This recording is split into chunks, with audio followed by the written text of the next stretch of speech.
sesuatu yang ya biar publik tahu ya. Dan paling terkait yang framing yang disampaikan KPK selama ini terhadap diri saya keji dan basisnya bohong, jelas berbohong. KPK lebih banyak menipunya, berbohongnya.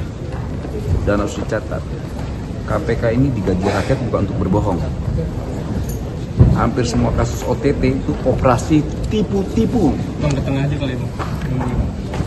Ya, operasi tipu-tipu yang dilakukan para konten kreator yang ada di Gedung Merah Putih.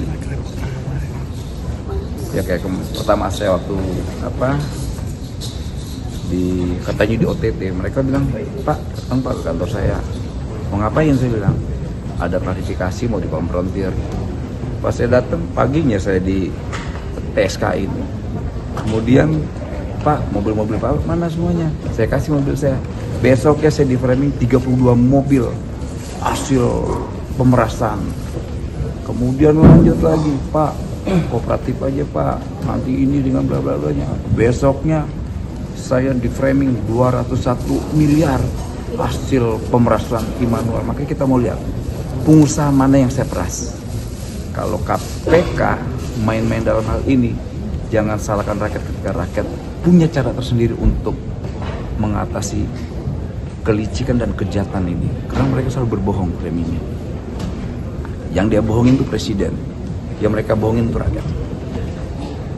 Nggak malu kasus SDP, mereka berpolitik. Makanya pertanyaan saya, KPK ini lembaga hukum atau konten kreator? Itu harus publik harus tahu. Kalau saya sih sudah berharap satu, harapan saya hukum mati saya, karena saya komit terhadap isu ini terkait hukuman mati. Tapi jika tidak, hukum saya seringan-ringannya. Apapun yang namanya korupsi, basisnya pertama kebohongan. Dasar dari korupsi adalah kebohongan.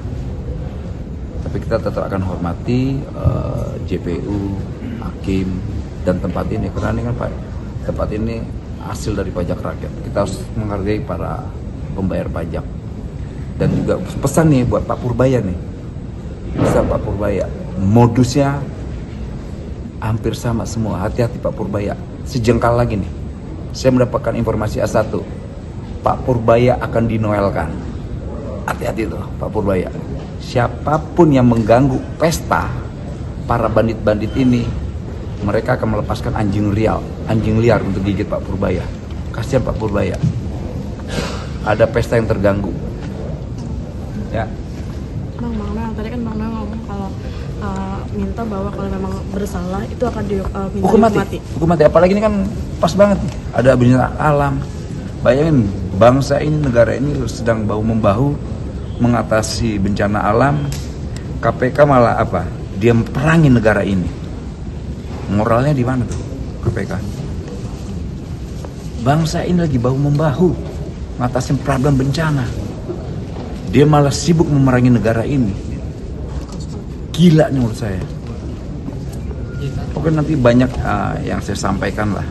Tapi yang pasti saya sudah mengaku salah. Tapi nanti kita lihat kesalahan saya di mana.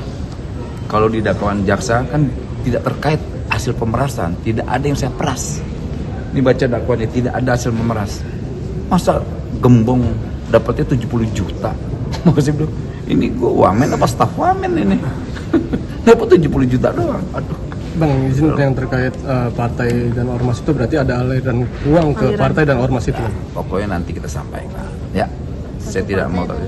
Nanti tanya sama pihak saya ya. Nanti biar kita ngobrol. Yang jelas, ini perlawanan balik pengusaha yang tidak nyaman dengan kebijakan saya. Jadi narasinya ya bikin aja Immanuel memeras. Nah, kita buktikan nanti. Saya meras pengusaha nggak? Saya mau tahu pengusaha yang mana saya peras. Karena pas banget kan, selama ini kan saya sidak-sidak nih.